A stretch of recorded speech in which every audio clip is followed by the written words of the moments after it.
Bon, bonjour à tous ou bonsoir, hein, je suis la dernière, donc je me présente. Donc, tout d'abord, je vous remercie de nous avoir invités. Quand je dis «nous», c'est l'association des volontaires, de la cohorte Constance. On trouve toujours ces journées passionnantes et puis, on est encore plus persuadé de l'intérêt de la cohorte quand on voit tout ce qu'on fait à partir de nos données. Donc l'association des volontaires Constance, alors je me suis pas présentée, je suis Martine Fénérol. Je fais partie des membres fondateurs, de l'association, du conseil d'administration, j'en suis la secrétaire. J'en profite pour excuser notre présidente Frédérique Anne, qui n'a pas pu être là aujourd'hui. Donc alors évidemment, une association dynamique. Je vais aller assez rapidement sur l'association pour arriver plus rapidement au projet de recherche participative.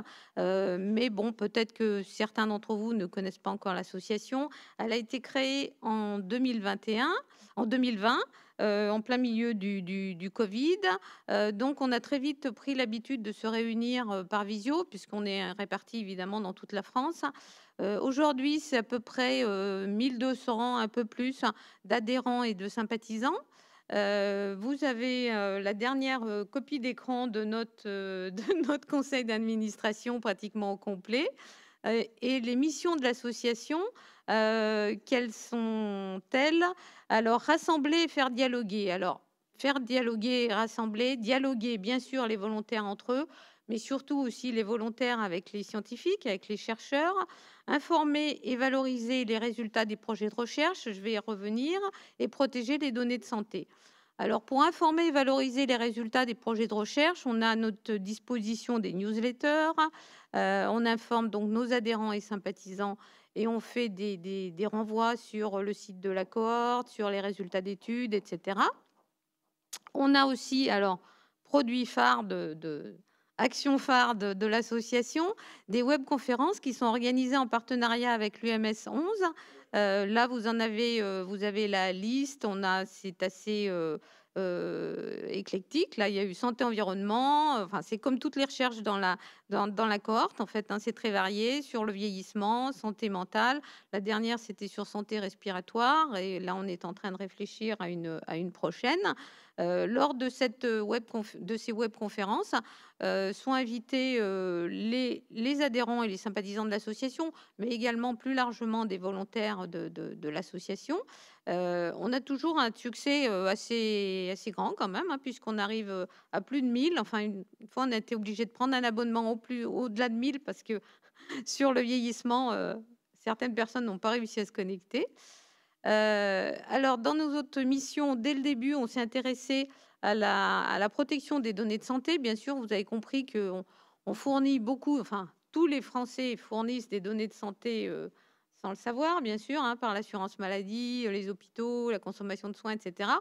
Nous, en plus, hein, on accepte donc d'avoir ces examens de santé, des questionnaires de santé qui sont parfois quand même assez, on va dire, pas intrusif, mais enfin disons, assez confidentiel, on va dire, sur certaines données. On n'a pas du tout envie que nos données, elles aillent n'importe où. Donc, dès le début, on a un peu bagarré avec un autre collectif, enfin, on participe à un collectif d'associations, contre l'hébergement de nos données chez Microsoft. Donc parmi les recours, là, je ne vais pas tout détailler, mais bon, il y a eu différentes actions, un recours auprès du Conseil d'État, il y a eu des tribunes dans la presse, et cetera. Des recours aussi, des avertissements aux députés, enfin bref, hein. En janvier 22, il y avait un avis favorable de la CNIL et du ministère de la Santé, qui disait vouloir réserver la diffusion des données de santé à des entreprises européennes. En 2024, on en est en fait toujours au même point. Et puis là, actuellement, il y a une nouvelle mobilisation du collectif, hein, suite à un accord de la CNIL, qui n'allait pas dans le sens, souhaité. Donc la vigilance, sur la protection des données de santé est toujours d'actualité. Bon, alors nous avons aussi là en 2024, début 2024, ça avait démarré un peu le travail, enfin un gros travail en 2023, mais en 2024, on s'est décidé à envoyer un courrier, donc un mail à tous les parlementaires, les députés, les sénateurs de 60, environ 60 départements. Pourquoi 60, hein, pas la totalité, c'est les 60 départements où il y a le plus de volontaires de Constance. Alors, quel objectif de cette sensibilisation? C'est d'une part leur faire connaître la cohorte, bon, ce qu'elle peut apporter au niveau de la recherche en santé publique, ce qu'elle peut leur apporter en termes d'outils pour la décision, en fait, hein, la décision publique, les politiques publiques, et obtenir leur soutien pour des financements pérennes. On a compris qu'en fait, la recherche, c'était un petit peu difficile à financer. On n'aimerait pas que la cohorte s'arrête subitement pour, voilà, faute de financement. Donc on a essayé de sensibiliser, tous ces parlementaires. On en a rencontré plusieurs en visio, en présentiel. La démarche continue, elle est en cours. Bon, vous comprenez bien que c'est un travail maintenant qui va être un petit peu à refaire. Voilà, puisque certains députés ne seront plus là. J'arrive à la nouveauté 2024. Nous avons démarré, ce début d'année, un projet de recherche participative avec avec l'UMS 11. Ça concerne, en fait, la thématique. Pour le moment, on n'a pas encore le nom, trouvé le nom, aussi joli que Frenchy ou je ne sais quoi. Voilà, mais voilà, ça concerne les proches aidants, c'est-à-dire les aidants informels, hein, les aidants non professionnels dans la cohorte Constance. Alors, on a mis un petit peu de temps, hein, il y a eu quand même quelques réunions en visio entre volontaires de l'association et des sympathisants, mais aussi avec, j'expliquerai dans l'organisation, aussi avec Emmanuel Virnic, le chercheur qui va nous accompagner dans ce projet. Alors on a mis un petit peu de temps à définir l'objectif parce que on aurait bien aimé, nous, arriver tout de suite à la fin, en fait, hein. Voilà, on a compris que c'était quand même pas possible, qu'il y avait différentes étapes, et que notamment avant de déterminer ce qui nous intéressait quand même peut-être le plus, c'était la fin là, de déterminer les impacts de l'aidance, c'est-à-dire le fait d'être aidant, sur la santé physique et mentale des proches aidants, sur leurs conditions de vie, sur leurs conditions, de professionnelles, et cetera. Mais avant, il y avait une première étape et du coup, voilà, on en a fait l'objet de cette recherche participative. Il s'agit de caractériser les proches aidants dans la cohorte Constance, c'est-à-dire de les définir, de savoir de qui il s'agit. Est-ce que, bon, alors on saura bien sûr comment dire, s'ils se définissent eux comme aidants, on mettra une définition de l'aidance, etc. On aura des tas de choses évidemment sur eux dans la cohorte, mais ce qu'on ne saura pas, et là on va essayer de les caractériser de cette façon, par des questionnaires, par des questions supplémentaires qui seront dans le questionnaire de suivi annuel 2025. Ce sera des questions, par exemple, du type quelle est la personne que vous aidez? Est-ce que c'est un proche? Est-ce que c'est un parent? Est-ce que c'est un enfant? Combien ça vous prend de temps? Etc.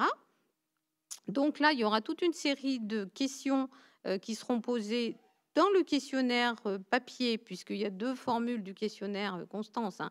Et enfin bon, c'est la même a priori, mais elle peut être un peu plus complète sur le web. 120 000 personnes, enfin volontaires Constance, hein, reçoivent encore le questionnaire papier. Donc là, on est un peu limité sur le nombre de questions, donc il faut quand même qu'on aille à l'essentiel. Et puis, les mêmes questions seront posées, bien sûr, dans le questionnaire, web, sauf que là, on pourra aller un petit peu plus loin, poser des questions complémentaires et notamment insérer un questionnaire qui est validé internationalement sur le ressenti de l'aidance. Parce que ça, on peut pas l'avoir autrement. Alors, c'est un questionnaire un peu long, alors vous pourrez après, en poser des questions, à Emmanuel Virnic, qui nous accompagne sur ces questionnaires validés internationalement. Oui, nous, on n'est pas les plus compétents sur la question. Donc, l'organisation pour l'élaboration de ce questionnaire, mais pour la suite, c'est effectivement de l'étude. Du côté de l'association Constance, c'est un groupe de travail qui est constitué de 7 membres du conseil d'administration, mais aussi d'un panel de volontaires aidants.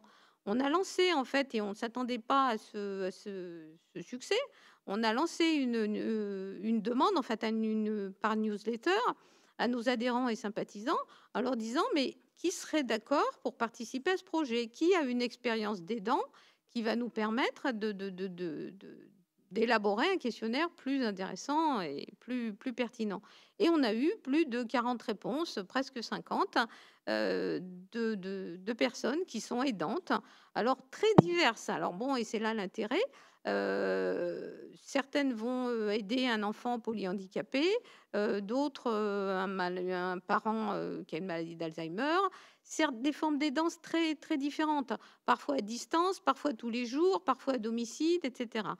Donc, là, ces volontaires-là, ces adhérents et sympathisants de l'association ont commencé à être, intégrés dans le projet. On a déjà fait une première visio avec eux et c'est vraiment passionnant.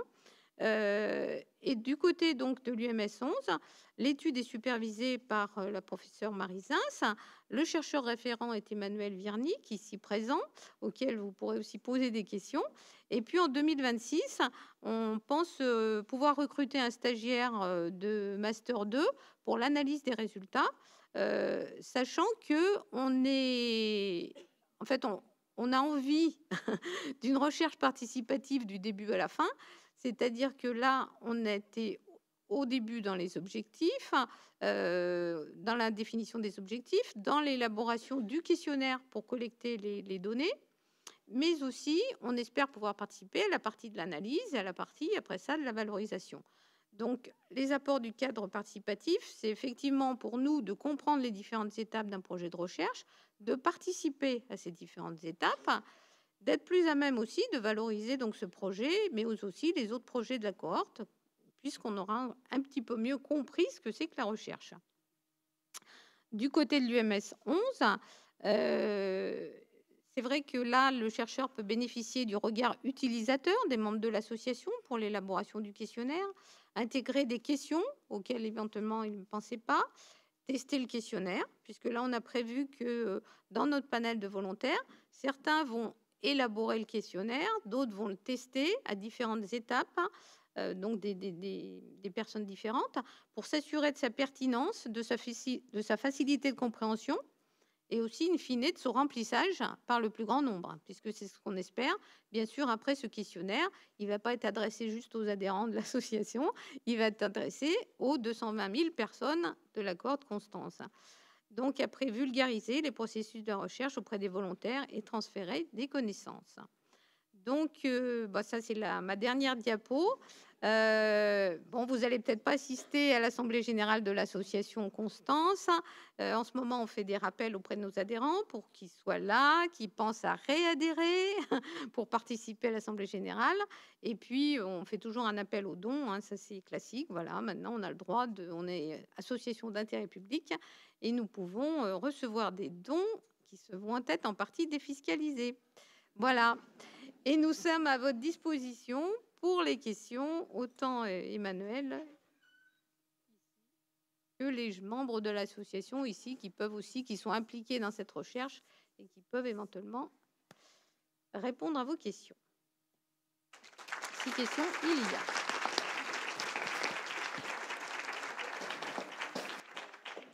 Si ça a été assez clair. Merci beaucoup pour la présentation. Est-ce qu'il y a eu, alors je m'adresse à vous deux pour le coup, est-ce qu'il y a eu une petite session de formation? Est-ce qu'il y a eu des partages d'expliquer? Vous disiez, on a besoin de savoir comment se passe ta recherche.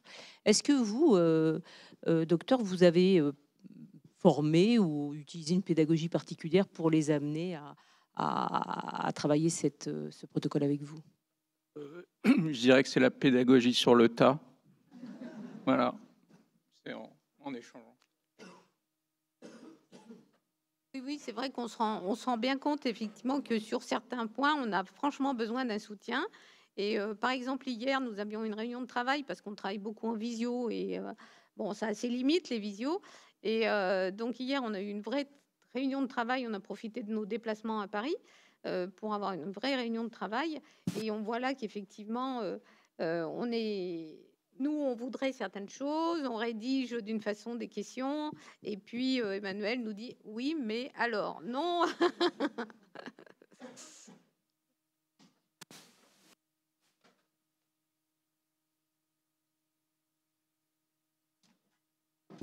Et puis quand même, il y a une personne de l'association qui est la chargée de com de Constance, qui depuis des années s'occupe de la newsletter, qui s'occupe du journal, et qui organise aussi les webinaires, et que les webinaires, c'est toujours... Voilà, c'est toujours des moments de discussion. Quand on fait un webinaire, il y a au moins 2 réunions de préparation en amont avec l'association qui, là, explique aux chercheurs finalement ce que les gens de l'association comprennent. Parce que nous, on est là, on fait des beaux topos, tout ça, mais voilà, donc nous, les chercheurs, des fois, on ne comprend déjà pas tout. Et qu'est-ce que quelqu'un... Et donc, ces échanges-là, ils ont déjà eu lieu. Donc, il y a une sensibilisation déjà depuis plusieurs années de l'association aux questions de recherche. Et puis, à nous de nous rendre extrêmement humbles sur comment est-ce qu'on transmet des résultats de la recherche à nos volontaires qui finalement, très sincèrement, souvent ne comprennent rien à ce qu'on fait. Donc, voilà, donc ce chemin d'aller vers, que ce soit nous vers l'association ou l'association vers nous, il a déjà été fait. Donc, je pense que c'est après plusieurs années que l'association était vraiment mûre pour proposer ce projet. Et puis, bien sûr, après ça, il y a le travail autour de la table pour se dire qu'effectivement, pour avoir les résultats, il faut attendre un petit peu. Mais moi, je dois dire que c'est une chance extraordinaire pour Constance d'avoir une telle association qui nous permette de tout ce que je vous ai dit, c'est-à-dire d'essayer d'aller auprès des volontaires. Encore une fois, sans les volontaires, il n'y a rien. On leur demande énormément de données. Et on parlait tout à l'heure de la sécurité des données. Le premier webinaire, ça a été là-dessus. C'est-à-dire, qu'est-ce qu'on vous fait pour vous assurer que vos données, elles sont... On essaye de faire au mieux pour qu'elles soient gérées dans un cadre sécuritaire. On a fait un premier webinaire sur le CASD, cette espèce d'enceinte extrêmement sécurisée où il y a eu les données. Et puis, il y a eu... voilà. Donc moi, je voudrais remercier l'association. Je pense que grâce à eux, Constance peut encore mieux avancer. Et franchement, je les remercie sincèrement.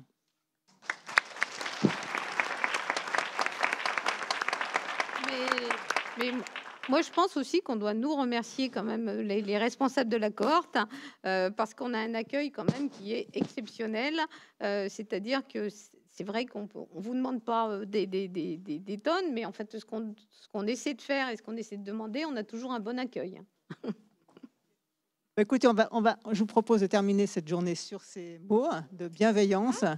Et donc, je vous remercie tous pour être restés jusqu'à la fin. Et je vous dis à l'année prochaine pour une nouvelle journée. Merci beaucoup.